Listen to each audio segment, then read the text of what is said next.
అఖిల భారత స్థాయి సీఎంఏ ఫలితాల్లో తమ విద్యార్థులు అత్యుత్తమ ర్యాంకులు సాధించారని మాస్టర్ మైండ్ సంస్థ ప్రకటించింది.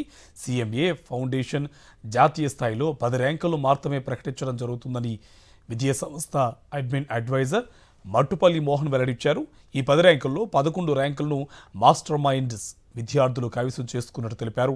ఇంతటి ఘన విజయాన్ని అందించిన విద్యార్థులు, పేరెంట్స్, బోధనా సిబ్బందికి ధన్యవాదాలు తెలిపారు.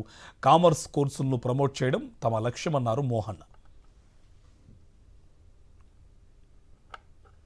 సో ఈ కోర్సులో సీఎంఏ ఫౌండేషన్ ఫలితాలు ఇవ్వడం జరిగింది. దాంతోపాటు అఖిల భారత స్థాయిలో ఆల్ ఇండియా లెవెల్లో మొదటి 10 ర్యాంకులను కూడా ప్రకటించడం జరిగింది. ఓన్లీ 10 ర్యాంకులు మాత్రం ఇచ్చారంటే ఫౌండేషన్ లెవెల్లో.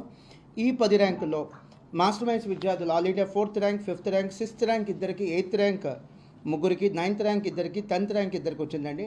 సో మనకు ఐఐటీలో లాగా లేదా ఎంసెట్లో లాగా ఒకే ర్యాంక్ అక్కడ ఒక విద్యార్థికే వచ్చింది. ఇక్కడ అలా కాదు, సేమ్ మార్క్స్ ఎంతమందికి వస్తే అంతమందికి ర్యాంక్ ఇవ్వటం జరుగుతుంది. సో ఒకే ర్యాంక్ మల్టిపుల్ స్టూడెంట్స్కి వచ్చే ఛాన్స్ ఉంది. సో ప్రకటించిన మొదటి 10 ర్యాంకుల్లో 11 మంది మాస్టర్ మైండ్స్ విద్యార్థులు ఉన్నారండి. అండ్ ఈ ఆల్ ఇండియా 4th ర్యాంక్ ఏదైతే ఉందో అది సౌత్ ఇండియాలో కూడా ఫస్ట్ ర్యాంక్ అండి.